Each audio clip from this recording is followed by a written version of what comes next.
Alô, amigos, bem-vindos ao Gente que Fala ao vivo, de meio-dia a 1 pela Rádio Trianon, AM 740 São Paulo, Rádio Universal, AM 810 Santos, AltV, www.altv.com.br, com reapresentação 6 horas da tarde. E também TV Guarulhos, 11h30 da noite, canal 20 UHF, canal 3 da NET em Guarulhos.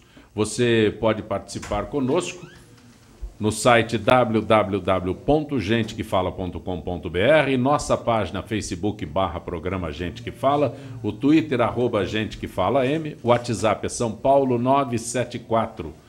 974-012235 e temos também o chat da AltV, ainda um telefone que fica à sua disposição é São Paulo, é 11-5052-6622. Nesta edição de Gente que Fala, advogado Milton Flávio de Almeida. Prazer tê-lo aqui, Milton Flávio. Prazer é meu, Zancopé. Gostaria de cumprimentar você, os seus telespectadores, Dr. Roberto. É um prazer aqui estar com vocês. Dr. Roberto Liviano. Prazer tê-lo aqui. Prazer, Zancopé. Prazer, Milton. É uma grande alegria estar aqui. Também um alô aos telespectadores, ouvintes e internautas que nos acompanham nessa jornada em busca do acesso à informação e à prestação de serviço. O senhor é promotor de justiça? Promotor de justiça aqui no estado de São Paulo. E presidente do Movimento do Ministério Público Democrático. Isso mesmo, é uma associação nacional de promotores que congrega membros do Ministério Público de 23 estados e é uma associação de caráter não corporativo. Por que 23 estados? Porque tem alguns estados que não têm associados, mas a gente vai chegar lá, vamos chegar no 100%. É muita curiosidade, nós temos 27 unidades da federação mas e vai tem a estados 20... pequenos, né? Tem estados, por exemplo, Roraima, Sim. Nós temos só 35 membros do Ministério Público. Sim. São Paulo tem 2030, né? Então você tem uma heterogeneidade na quantidade de membros da instituição. Agora eu fiquei curioso, o senhor lembraria os que não, os não três? De cabeça, não. Aí você me pegou. Aí não estava no roteiro, Zancopé. Não, fugimos completamente aí você do roteiro. Você me pegou no contrapé, Zancopé. Doutor Roberto, doutor Milton Flávio, qual é a tua área de atuação, Milton Flávio? Eu atuo com direito empresarial, minha formação é em direito civil, fiz mestrado e doutorado na PUC nessa área e atuo basicamente advogando para empresas.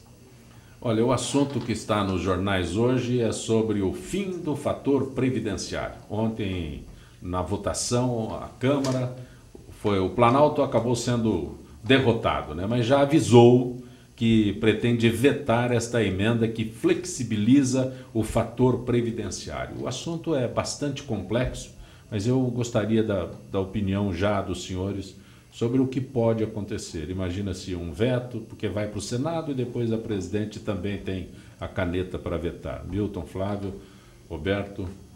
Bom, o que vai acontecer é difícil da gente prever. As notícias dão conta que o governo teria interesse em vetar a alteração promovida ontem pela Câmara, né?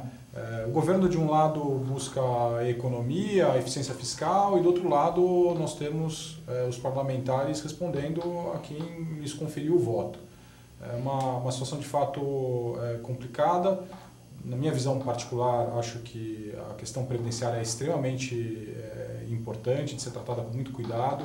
A gente está falando em questões que vão refletir ao longo dos tempos futuros, por várias gerações. Acho que é um problema efetivamente importante a ser discutido. O fator previdenciário é algo que aparentemente veio para ficar. E a modulação ainda do tamanho dele, de que maneira isso, qual a extensão que isso vai ter, acho que vai demandar ainda muito exercício de discussão lá na Câmara até chegar a um bom termo. Roberto? Eu tenho a impressão que essa é uma questão extremamente complexa, né? E as pessoas, a sociedade, não têm os elementos suficientes para esta análise. Eu acho que falta um debate a respeito disso. Como bem colocou o Milton, de um lado existe uma questão de responsabilidade fiscal e financeira, que é um norte que vem sendo adotado e trabalhado. É importante que o Brasil siga por este caminho, e temos como um marco fundamental a Lei de Responsabilidade Fiscal, né? É necessário que haja esta atitude responsável em relação à gestão do dinheiro público. Mas, por outro lado, existe a questão do respeito ao aposentado, que durante toda uma vida contribuiu, né, e por força deste fator ele tem uma diminuição daquilo que recebe a título de aposentadoria. Outro fator que eu acho que precisa ser colocado aqui é a crise que nós vivemos de legitimidade do governo, né?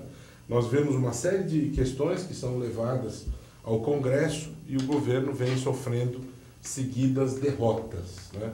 E essa é uma questão complicada, preocupante, difícil, mas por outro lado é sinal de que a nossa democracia ela está vigorosa, né? E nós temos aí os contrapesos do poder que são importantes, né?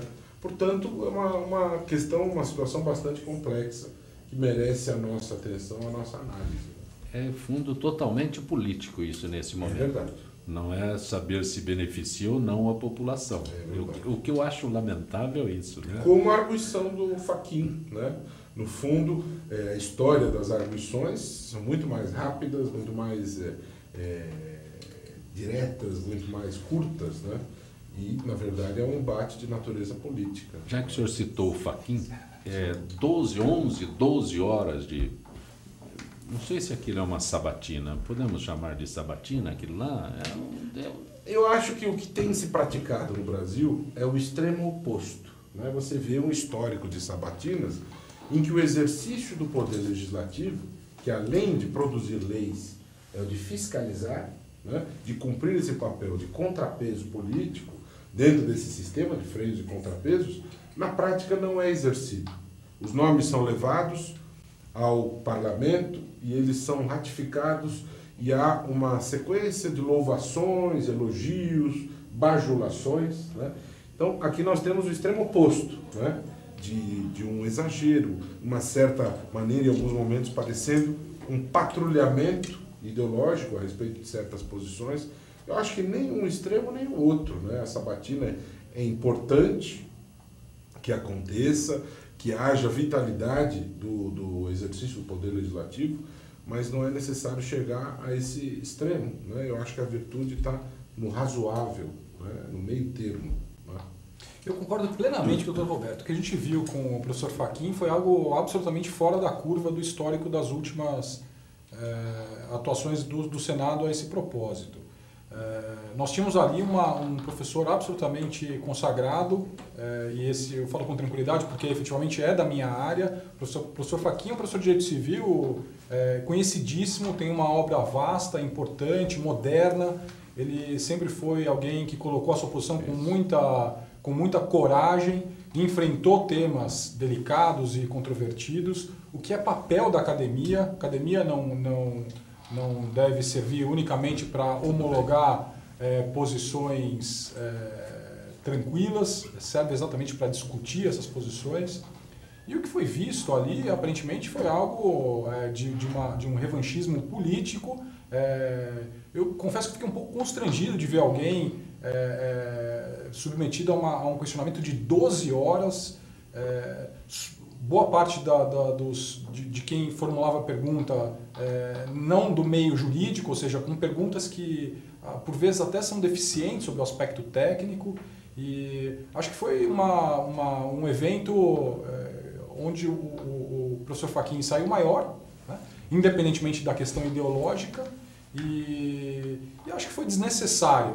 Mas concordo plenamente com o Dr. Roberto. O oposto, que é o que geralmente acontece, também me incomoda bastante. A simples ida do candidato para ser aplaudido e bajulado por todos que estão ali, sob uma pretensa preocupação de que amanhã, quem sabe, ele pode eventualmente estar julgando um caso ou uma ação do meu interesse. Portanto, acho que nós devemos encontrar um meio termo. Nos Estados Unidos há um questionamento mais forte do que o brasileiro tradicional, mas não chega a isso que foi feito com o professor Fachin. Acho que ele saiu muito bem a propósito, né?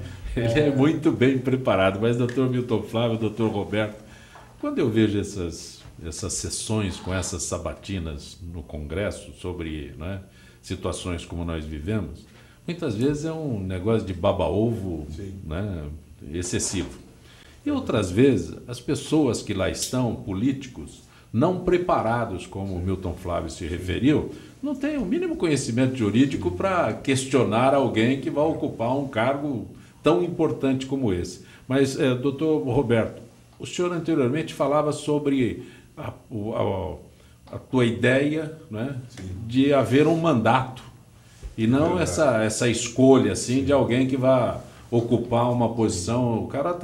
Muitos estão lá desesperados já porque conseguiram uma aposentadoria, né? Alguns vão lá e não é segredo, porque o empenho deles, não exatamente do Dr. Fachin, mas o empenho de outros em conseguir ir lá cobrar a fatura para pegar uma aposentadoria é um negócio que não combina com a realidade. Sim.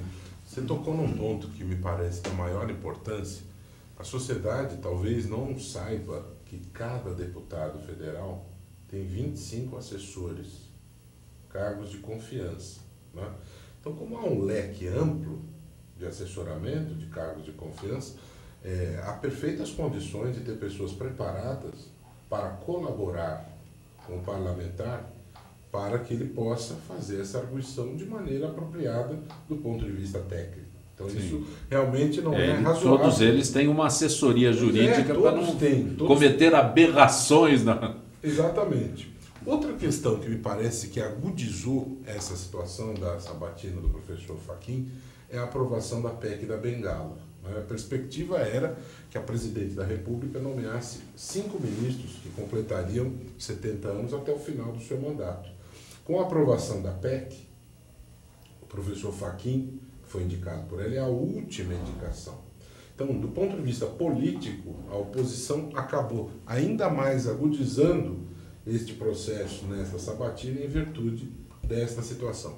Mas você levantou um ponto que eu acho da maior importância e é interessante que a sociedade está se interessando mais por isso, discute mais essa questão do Supremo Tribunal Federal, né? E a gente precisa parar para pensar e verificar se é saudável do ponto de vista democrático que a escolha aconteça do jeito que é hoje. Como que funciona hoje?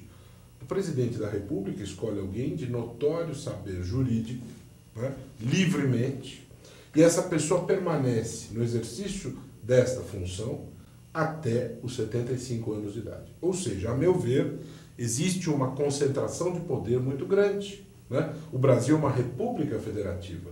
O que significa ser uma república? É um sistema político em que há alternância no poder. Como você promove a alternância no poder? No legislativo e no executivo, com eleições periódicas. Eu acho que a mesma alternância é razoável que aconteça quando há escolhas políticas. Óbvio que se trata de um juiz, um promotor, um defensor público que é recrutado de forma meritocrática num concurso, ele tem um contrato com o Estado. Então a vitaliciedade dele é uma garantia da sociedade.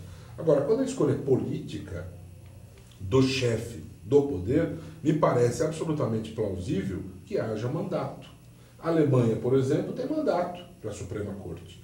Eu acho que um bom sistema, uma boa solução, seria a adoção de listas tríplices das carreiras, Ministério Público, Magistratura, apresentam nomes ao presidente, o presidente escolhe, dentro destes nomes, o Legislativo sabatina, ratifica, e nós temos um mandato. E depois do exercício do mandato, quarentena, para que não haja um abuso, por exemplo, no sentido de haver tráfico de influência. Isso é uma vacina contra o exercício indevido do poder. Esta é uma medida importante para se combater o que é um mal brasileiro, que é o enraizamento no poder.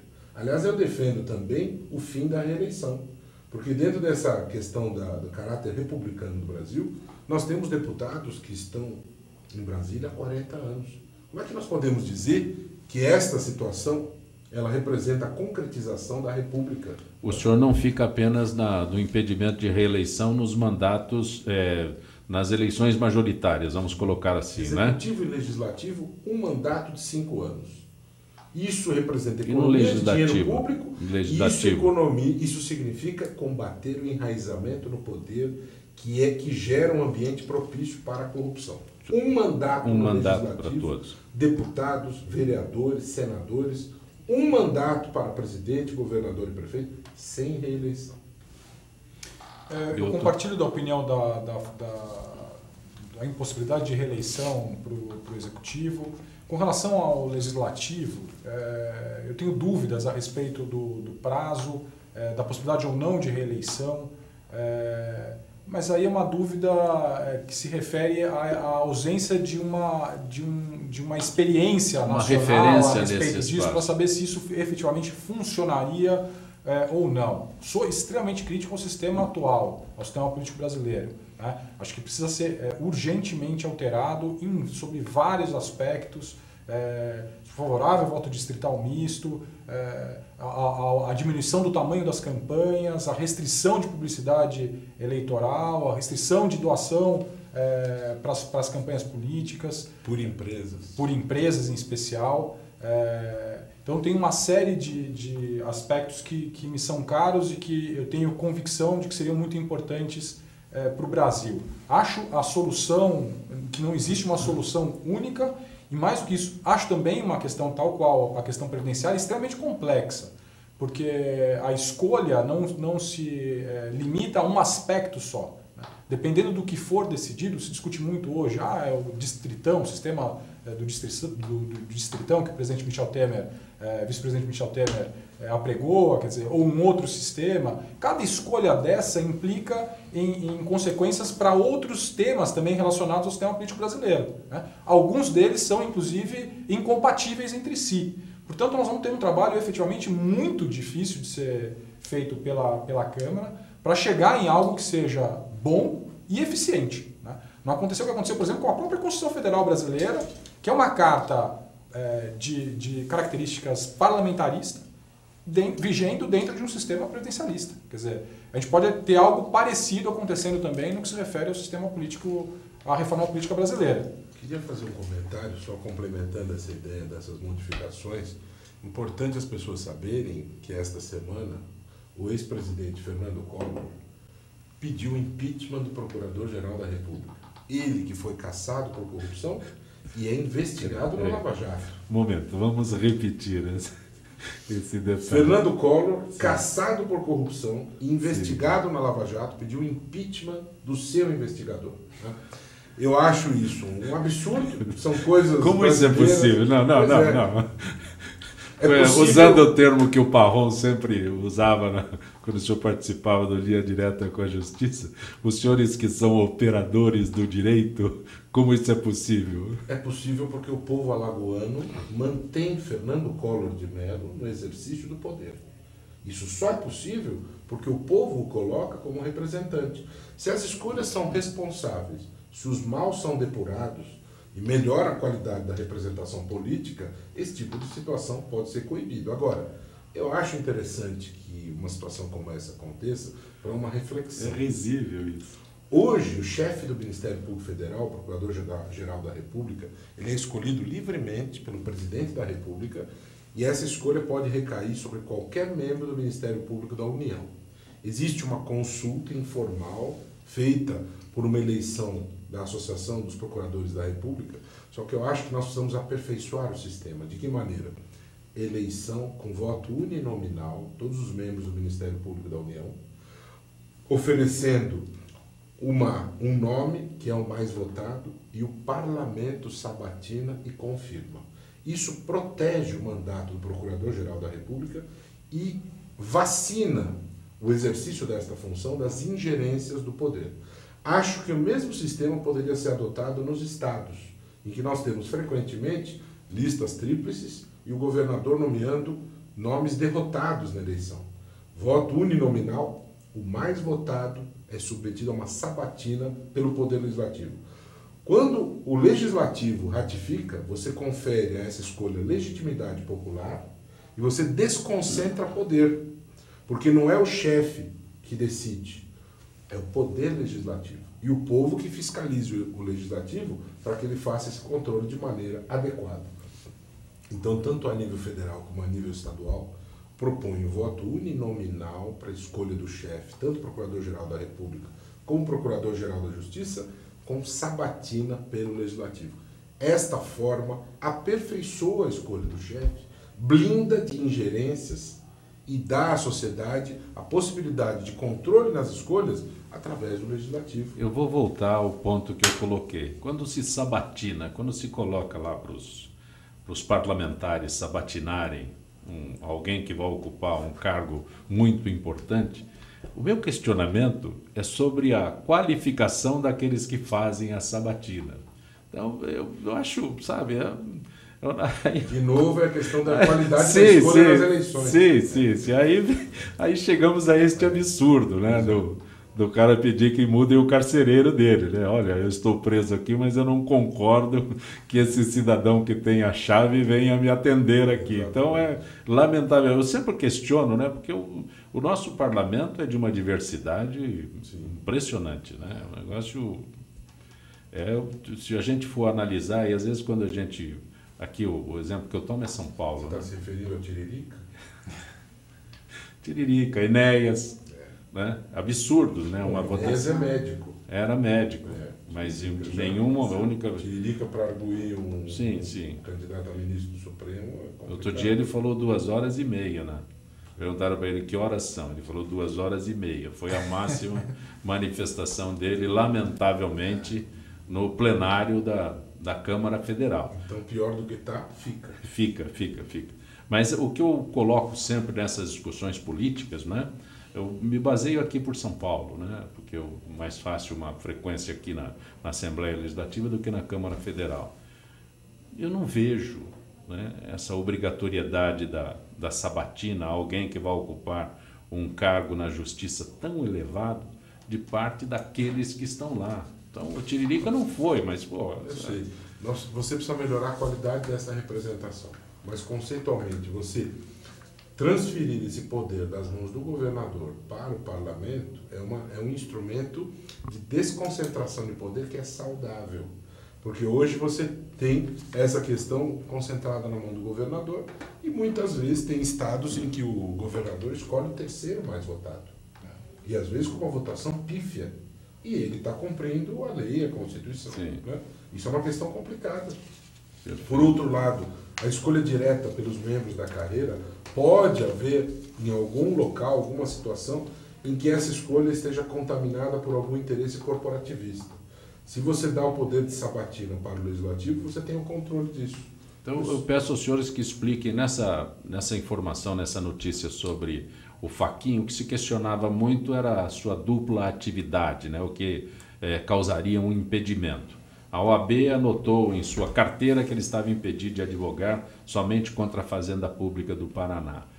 E isso me parece que foi levado assim, mais com elogios do que como questionamento.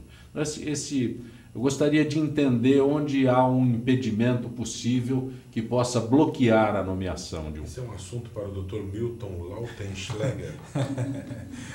Na verdade, o que se questionou a respeito do professor Fachin, quando do ingresso dele na carreira pública, ele participou de um concurso cujo edital era regido ainda por uma lei anterior, a Constituição do Estado do Paraná anterior.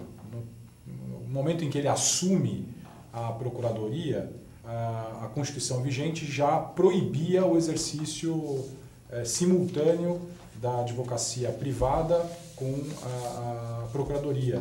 E se questionou muito a respeito de se isso seria ou não constitucional. A questão não é simples, efetivamente, né? O que causou um pouco de estranheza foi o fundamento utilizado pelo professor Fachin para justificar a razão pela qual ele entendeu que ele efetivamente atuava de forma regular, que é um parecer da OAB, né?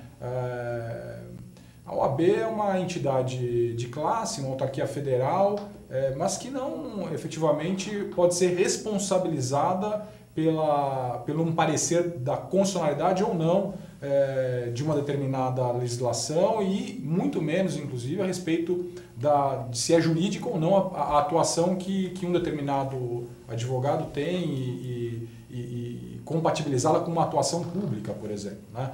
Então, sob esse aspecto, ainda me sobram algumas dúvidas a respeito da regularidade dessa atuação. né?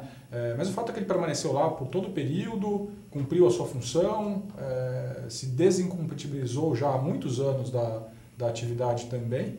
E a questão que surge isso seria suficiente também para retirar dele a ilibada reputação? Se em nenhum momento isso foi questionado por nenhum órgão de controle do Estado do Paraná, é esse o momento de se questionar a respeito dessa questão? Isso é suficiente para torná-lo incapaz ou sem as prerrogativas necessárias para alcançar a vaga no Supremo? Eu tenho muitas dúvidas a respeito também. Eu não me debrucei sobre, não sou constitucionalista, não me debrucei sobre o aspecto técnico específico, mas acho que é uma questão controvertida, e por ser uma questão tão controvertida, não deveria ser um impedimento para que ele ascendesse a cadeira do Supremo Tribunal Federal. É a minha opinião pessoal. Okay. Os questionamentos com relação ao Dr. Fachin, além desse episódio, há muito também sobre pronunciamentos dele, né? Então, uma delas é sobre poligamia. Então, é aquele negócio assim, olha, ele não fala nem sobre bigamia, né? Fala sobre poligamia. Então, são assuntos, eu não sei exatamente isso na minha análise como jornalista, se são impedimentos, né? Então, cria-se uma... Por isso que algumas pessoas, ao fazerem a análise da arguição dele, disseram que parecia uma arguição com patrulhamento ideológico bastante profundo. O professor Fachin é conhecido por ter posições arrojadas no direito, né? E ter posições arrojadas, ser moderno em matéria de direito de família, a meu ver, isso é extremamente importante, porque o comportamento da sociedade é dinâmico, né? A maneira dos agrupamentos familiares se modifica ao longo do tempo, existe uma série de questões em constante mutação e é necessário que a interpretação se oxigene. Aliás, essa decisão sobre o impedimento ser ou não suficiente, ele evidencia uma questão extremamente importante, que é o caráter interpretativo da ciência jurídica. O direito se diferencia da medicina ou da engenharia, por exemplo, que são ciências exatas, em que você tem um caráter experimental. No direito você tem um caráter interpretativo. Então tudo depende da interpretação que se dá. E como bem colocou o Milton, você tem que verificar qual é a atitude das autoridades, do Estado em relação a isso, né? Será que ele agiu de má fé? Ele procurou a UAB, fez uma consulta, em momento nenhum o histórico de vida dele evidencia uma atitude de má fé, né? Portanto, essa questão de verificar se a reputação é ilibada ou não, se há notório saber jurídico ou não, existe aí uma questão interpretativa e existe uma questão de decisão política, né? Que você vai fazer uma ponderação, é uma análise subjetiva, não é objetiva, não é direta, não é científica. Não é 2 mais 2 igual a 4. Se bem que Paulo Maluf, ao ser perguntado sobre isso, respondeu que depende, né? Apesar de engenheiro formado na Poli, ele respondeu que depende. Mas para a maioria dos engenheiros, 2 mais 2 é igual a 4. Né? Mas no caso do direito, é uma ciência interpretativa. Você está acompanhando Gente que Fala, estão conosco hoje o advogado Milton Flávio, também o promotor de justiça Roberto Liviano. Gente que Fala pela Rádio Trianon, AM 740 São Paulo, Rádio Universal, AM 810 Santos, AltV, www.altv.com.br, TV Guarulhos, 11h30 da noite. Retornaremos em instantes.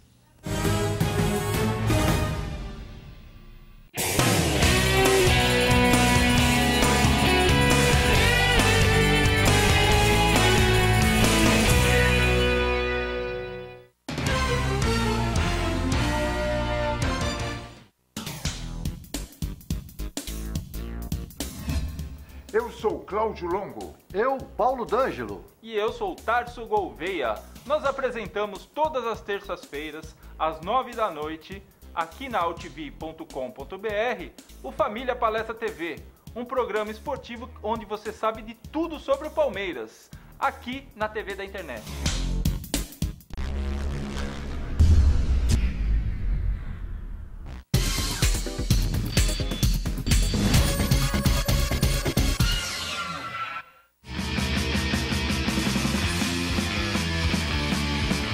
Olá, eu sou João Carlos Boldan e apresento aqui na UTV toda segunda-feira, a partir das 14 horas, o programa Saúdes, com o apoio da Quantum Bio. Falamos das medicinas ancestrais, como a acupuntura, que é a minha especialidade, mas também de medicina quântica, biorressonância, biofísica, para a qualidade de vida e saúde. Venha com a gente toda segunda, às 14 horas, aqui na UTV.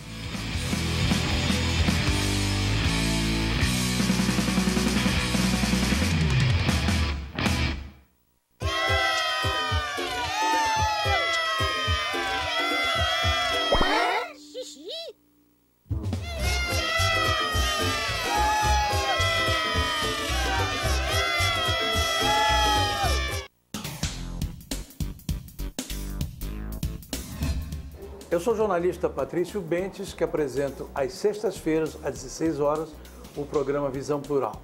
Um programa que não aborda assuntos que todas as televisões falam. Nós fugimos da mesmice. Você pode nos assistir só aqui, na TV da internet.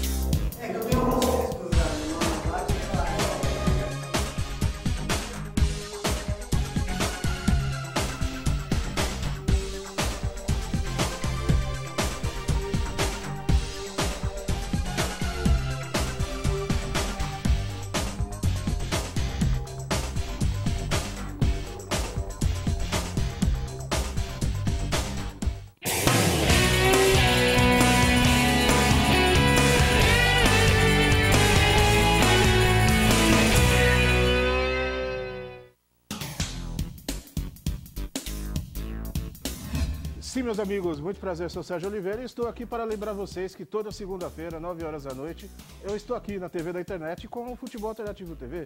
Sim, Série D, Série C, Copas Estaduais, as divisões de acesso, tudo aquilo que nenhum outro programa esportivo fala, tem a coragem, a capacidade de falar, nós falamos aqui na UTV. Toda segunda, 9 horas da noite, só aqui na TV da internet.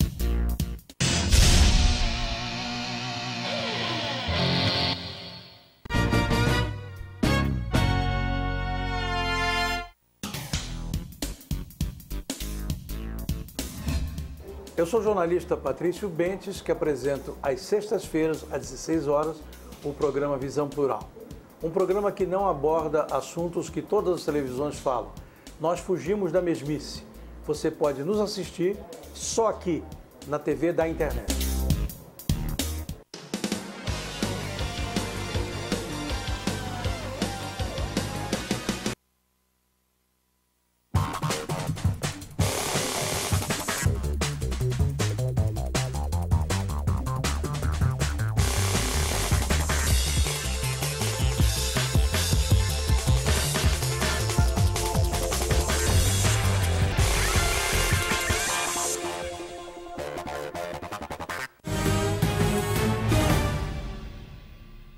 Você está acompanhando Gente que Fala pela Rádio Trianon, AM 740 São Paulo, Rádio Universal, AM 810 Santos, AltV, www.altv.com.br, com reapresentação 6 horas da tarde, e também TV Guarulhos, canal 20 UHF e canal 3 da NET em Guarulhos, 11h30 da noite.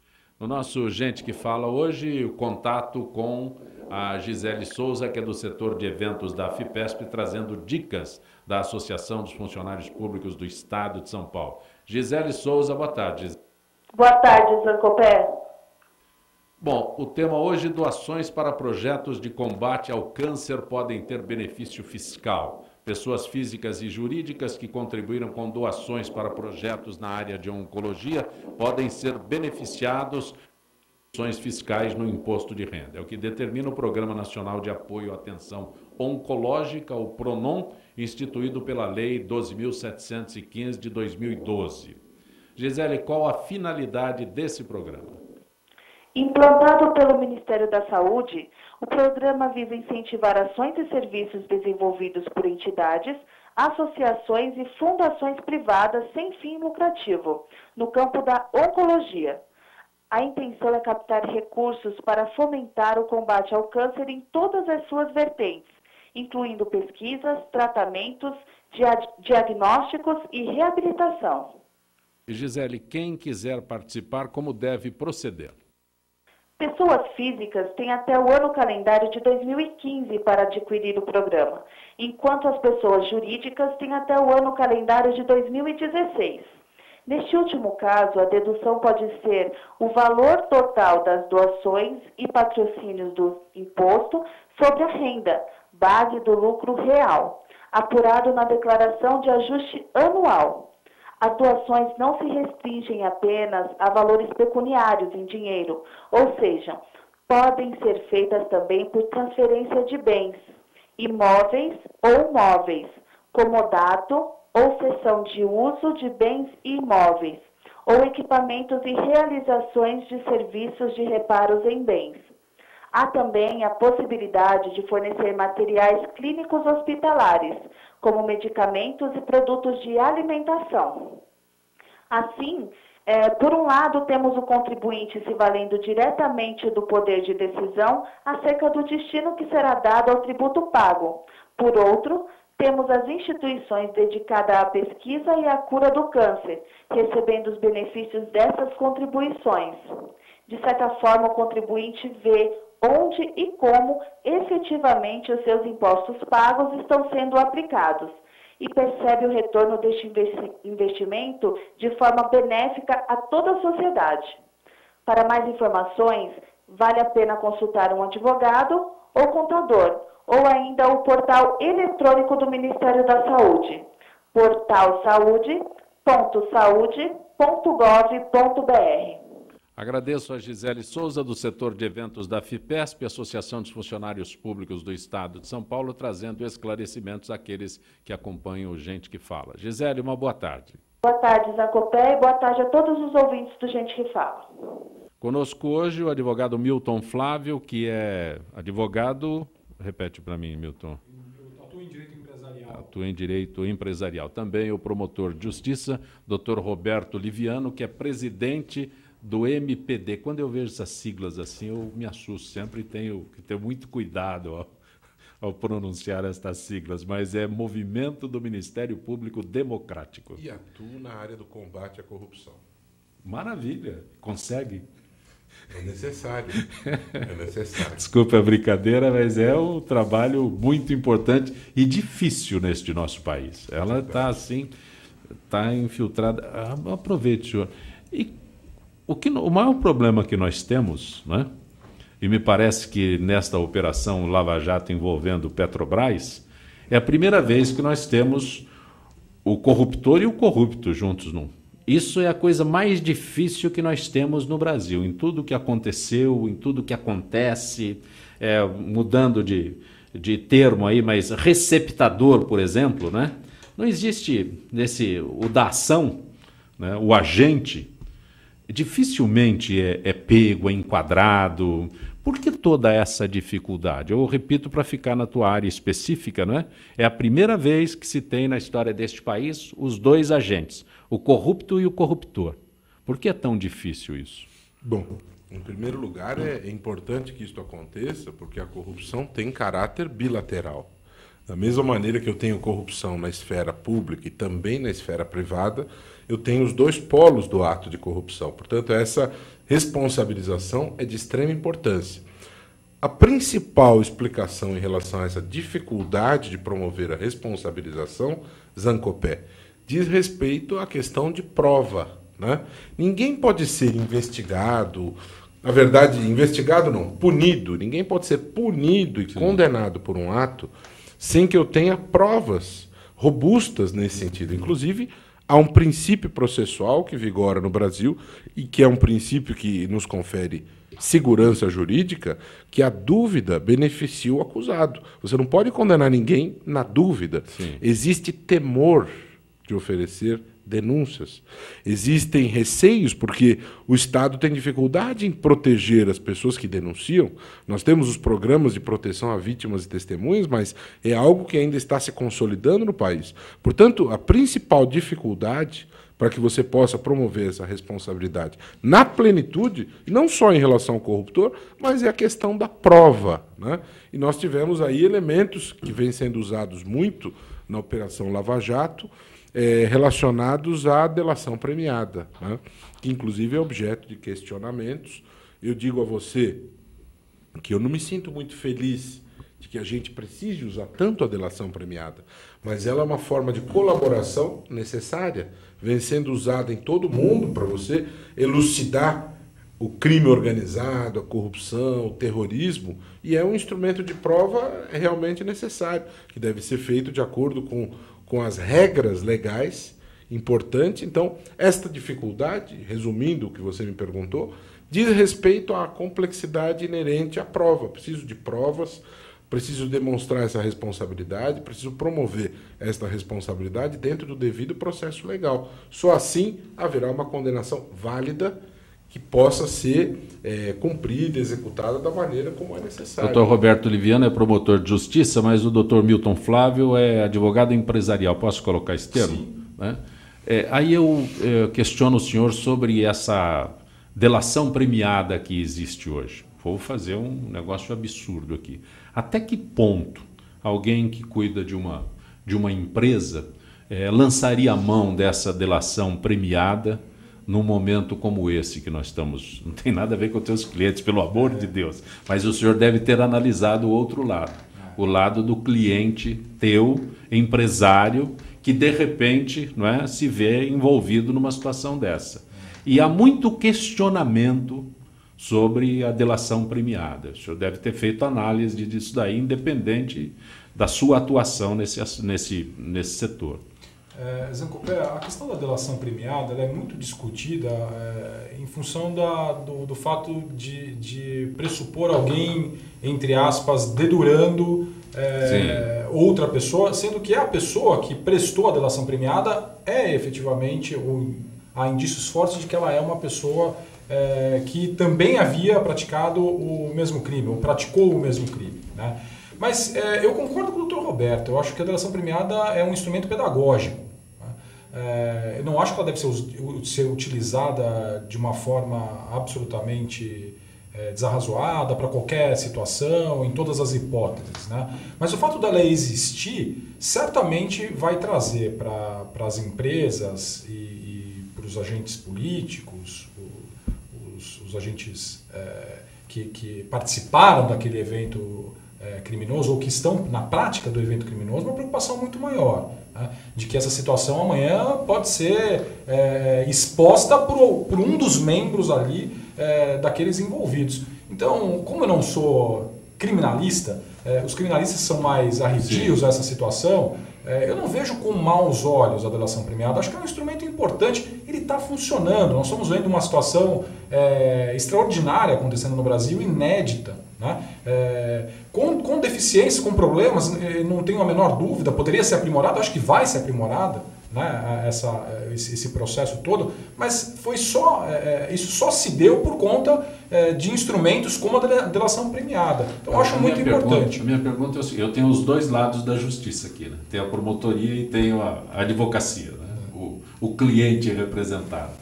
O que sempre se questiona aqui é a possibilidade de uma banalização do uso. Isso. Né? É exatamente isso que é a delação premiada, porque no Brasil, para se deturpar as coisas, é muito fácil.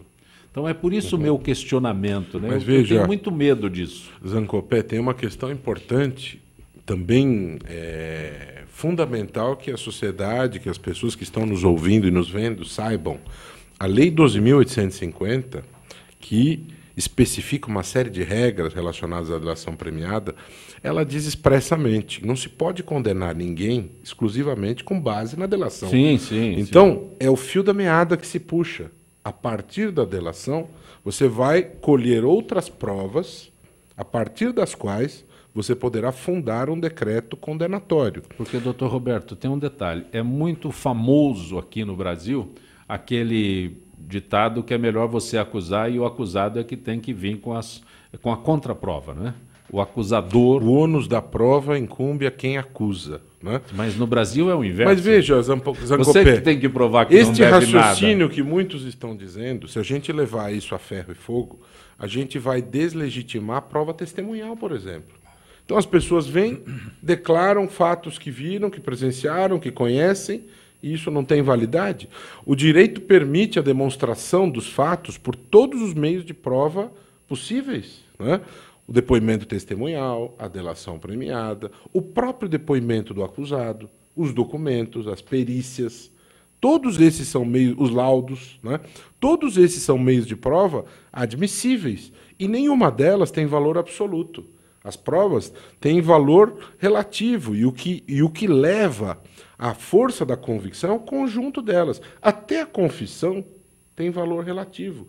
Dentro de uma cadeia eu posso ter um homicídio e, por força do sistema de poder que existe dentro da cadeia, alguém pode estar assumindo a culpa em nome de outro, por pressões, por ameaças. Sim. Portanto, a confissão não tem valor absoluto.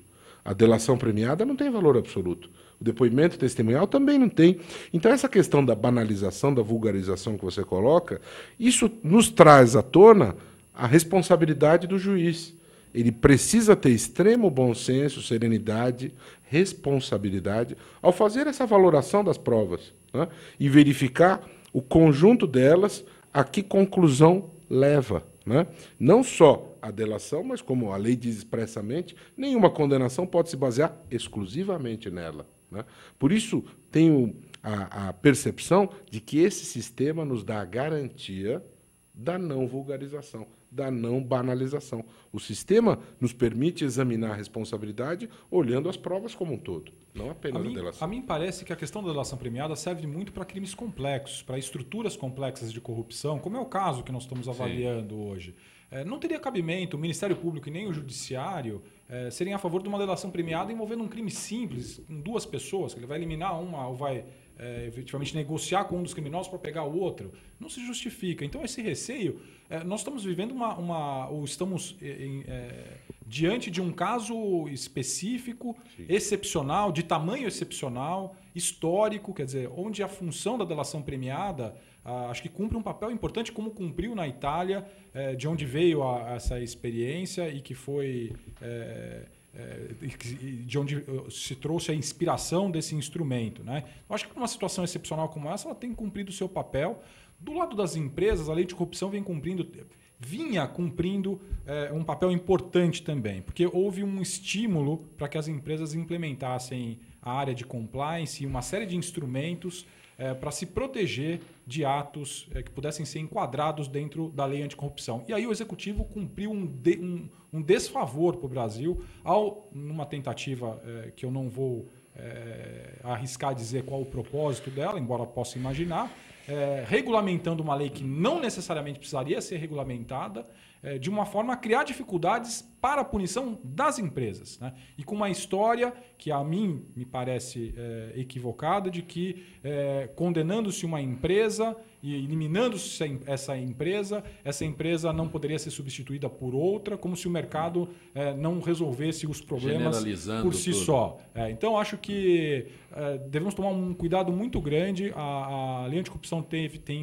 pode ter um efeito positivo para o Brasil, mas deve ser respeitada pelo Executivo nos limites que lhe foram estabelecidos, para que ela não se enfraqueça e não caia no descrédito da sociedade, a ponto de voltar a não estimular mais medidas que estavam sendo tomadas pelas empresas de precaução. Mesmo aquelas empresas que não cometem crime, mas se precavendo de uma eventual situação que pudesse lhe implicar. E não se afaste das origens. Me permite um comentário, Zancopé. Importante essa discussão que o Milton nos traz aqui.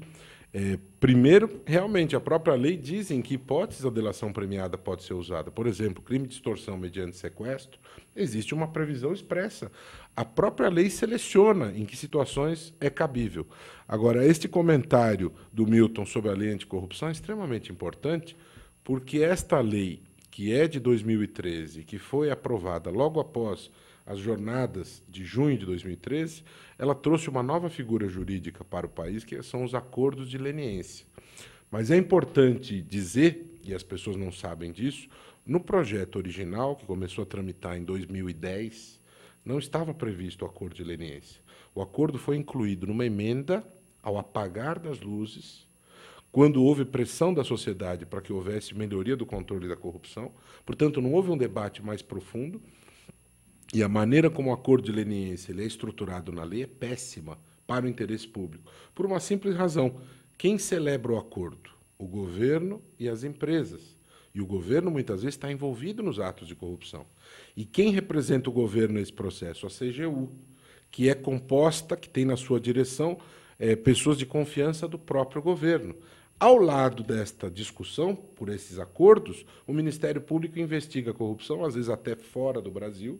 A CGU não sabe até onde vão estas investigações e ela adquire poderes de celebrar esses acordos. Isso é uma barbaridade. Você não permitir ao Ministério Público que intervenha, que fiscalize nos acordos de leniência. Você tem uma ideia, Zancopé? O Brasil tem mais de 5.500 municípios.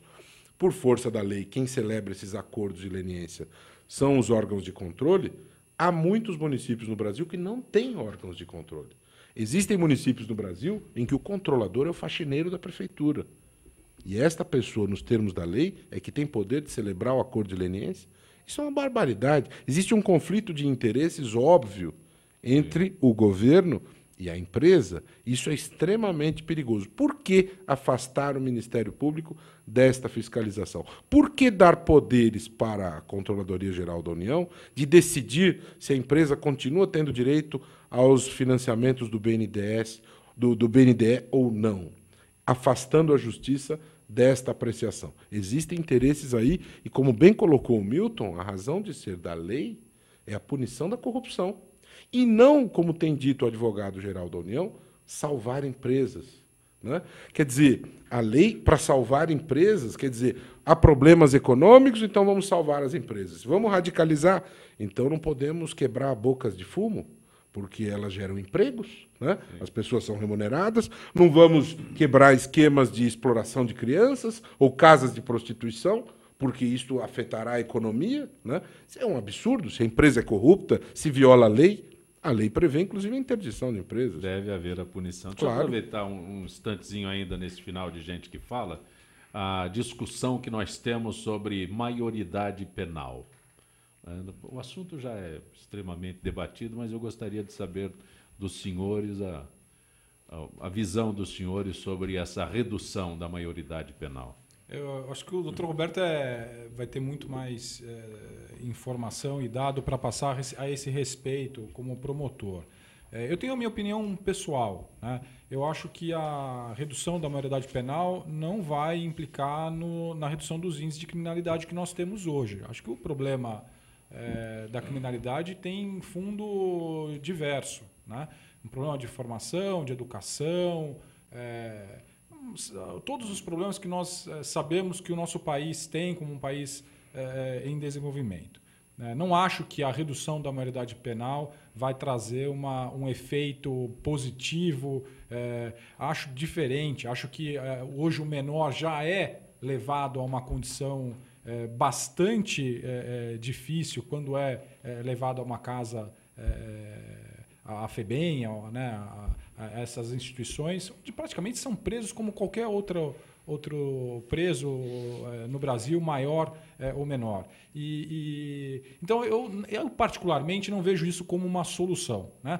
Eu entendo, sim, que um menor de uma pessoa com 15, 16 anos sabe o que está fazendo e eventualmente poderia sim ser punido, mas nós temos no ECA, no Estatuto da Criança e do Adolescente, punições que são severas e que, se fossem cumpridas à risca, responderiam de forma absolutamente boa a respeito dessa questão. Né? Nós não precisamos alterar a maioridade para resolver essa questão. Se nós aplicássemos a lei ao pé da letra, nós teríamos uma resposta adequada para a sociedade. É o meu sentimento de quem não é especialista sobre o tema. Não, as ponderações do Milton são extremamente adequadas, razoáveis e oportunas. Quero acrescentar o que ele disse, que há uma série de problemas. Na verdade, não é que não vai resolver. A meu ver, essa mudança amplificará os problemas. Porque, na verdade, nós vamos ter uma situação, para pegar um número, por exemplo, Zancopé, a reincidência dos maiores é o triplo da reincidência dos adolescentes. As pessoas não sabem disso. A reincidência dos maiores é da ordem superior a 70%. A dos adolescentes é inferior a 20%.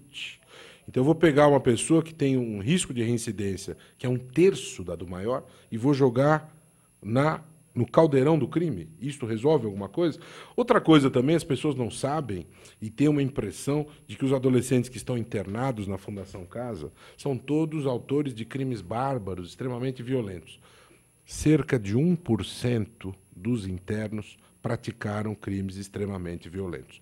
Homicídios e latrocínios, cerca de 1%. Então, há um processo de demonização em larga medida, existe uma percepção, infelizmente, em as pessoas, numa expectativa de vingança social, como se isto resolvesse os problemas. Eu acho que o próprio número da medida provisória que propõe a redução, ele fala por si. Medida provisória 171. Né?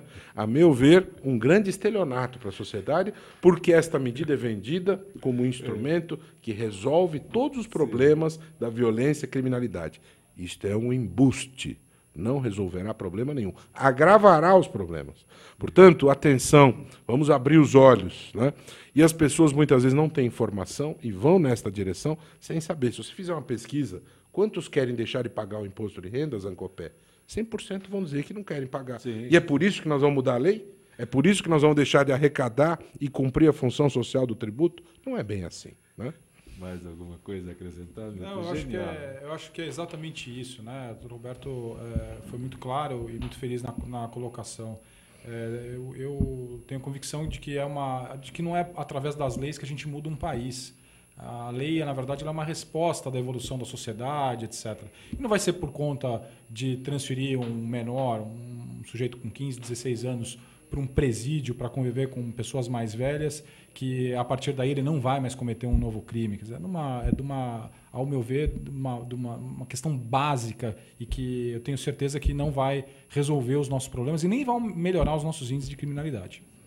Dr. Milton Flávio de Almeida, agradeço a gentileza de ter aceitado o convite para participar do nosso Gente que Fala. Espero que consiga nos incluir na agenda outras vezes. Zancopé, o prazer foi todo meu. Realmente é sempre uma alegria estar com vocês aqui. E agradecer o convite e o prazer de participar dessa mesa com você e com o Dr. Roberto, que sempre é uma situação de aprendizado também para mim. Dr. Roberto Liviano. Aprendi muito também com as suas colocações, com a do Milton. Um grande prazer estar aqui conversando com os ouvintes, com os internautas, com quem nos assiste. Estamos à disposição aqui para procurar dar a nossa contribuição para esclarecer as questões aí presentes nesses fatos cotidianos. Nem cumprimos a agenda, vocês exigem muito do raciocínio. Né? De um jornalista quando... Muita coisa acontecendo ao mesmo tempo no Brasil, né? Que bom. Gente que Fala tem na direção-geral o jornalista Fausto Camunha, diretora de produção Zenilda Salvato, redação Raela Brandão Pedro Schiavon, na pauta José Carlos Sicarelli, produção cultural Ricardo Godoy, na Rádio Trianon, Neildo Neres, Cléo Rodrigues, Benê e Ricardo Valim, na direção da UTV Alberto Luquete, na técnica James Eduardo, Marcelo Fontan, Sérgio Oliveira e Iago Matsumoto. Estaremos de volta amanhã, meio-dia. Gratos, até lá.